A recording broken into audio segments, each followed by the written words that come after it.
Hi guys, Josh here. In case you missed the news, or rather the leaks in the last few days, well, Rune Factory 5 is most likely coming to Steam pretty soon, and I don't usually talk about rumors or information that isn't backed up by any kind of evidence, but here things are starting to get pretty obvious, so even though we're still waiting for an official announcement, I just wanted to talk about it in case you missed the news. So first of all, from the very beginning, I think it was safe to assume that there would be a Steam version eventually for Rune Factory 5, because recently Marvelous has been showing a pattern of porting their games to Steam, just like they did with Story of Seasons Friends of Mineral Town, Pioneers of Olive Town, and Rune Factory 4 Special, usually a few months to a year after the Switch version. Mineral Town and Rune Factory 4 also got PS4 and Xbox releases, and Olive Town will come out for PS4 a bit later this summer, so I think we can probably expect the same to happen eventually with Rune Factory 5. So until now, even though it was safe to think that there would be someday a Steam version for Rune Factory 5,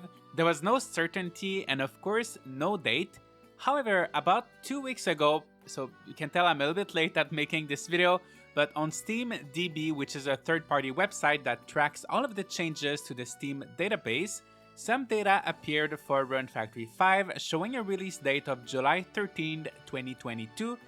and at that point there was no start page visible, so this data simply showed that a listing was created for the Rune Factory 5 app. So just that by itself is not a guarantee that there will be a PC version, because sometimes these listings are set up as placeholders, and also sometimes a project to port a game to Steam can be cancelled or pushed back at any point during the development. However, 2 days ago, as reported by Gematsu on Twitter, a Steam page for Rune Factory 5 downloadable content was visible for a little while, complete with screenshots and the descriptions for the Rune Factory 1, 2, and 3 outfits available for purchase. There was no page visible for the game itself, just the downloadable content, but it was showing a release date of July 13, 2022, which once again correlates with the previous information that we got on Steam DB. There's also a notice that said, at the request of the publisher, Rune Factory 5 Rune Factory series outfits set is unlisted on the Steam store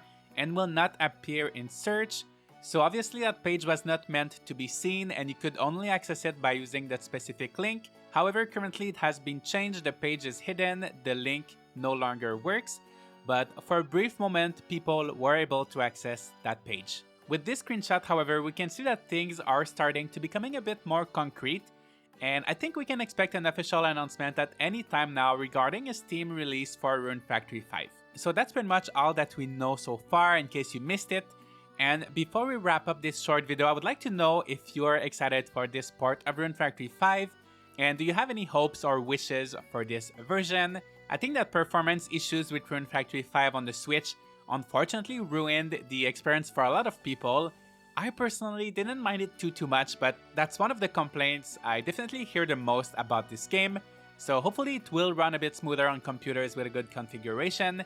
and maybe even the Steam Deck for those who managed to get their hands on one already. And for me at least, Pioneers of Olive Town does perform a bit better on my laptop than on my Switch, so I think that should be the case as well with Rune Factory 5.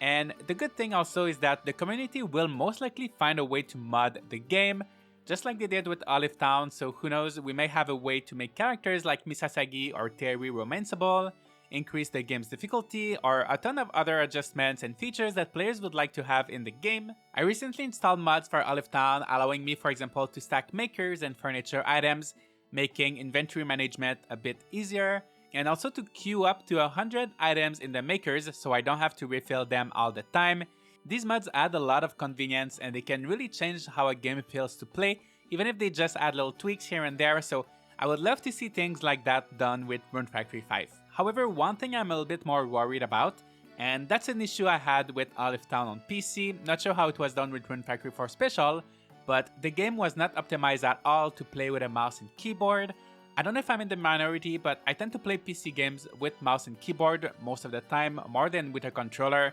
But in the case of Olive Town, the menus and interface felt very clunky to navigate. For example, to move an item in your inventory, instead of just clicking and dragging the item like in most PC games, you had to click on it once, and then you had to click again on the slot where you want to move it, exactly like it was on console. And it doesn't seem like much, but there's a ton of little details like these that were neglected, which really makes the game feel like really a console game that was just lazily ported to PC. So if they do the same with Rune Factory 5, I definitely recommend you get a controller if you're planning to play the Steam version, because I feel like the way they're doing things right now, it's probably not going to be very optimized for mouse keyboard. So that's my main concern with this. But that's pretty much it. I just wanted to share the news in case you missed it. I really hope we get an official announcement soon. Let me know what you'd like to see in that PC port. Leave a like and subscribe if you'd like to see more Rune Factory 5 content like this, and I'll see you all in the next video.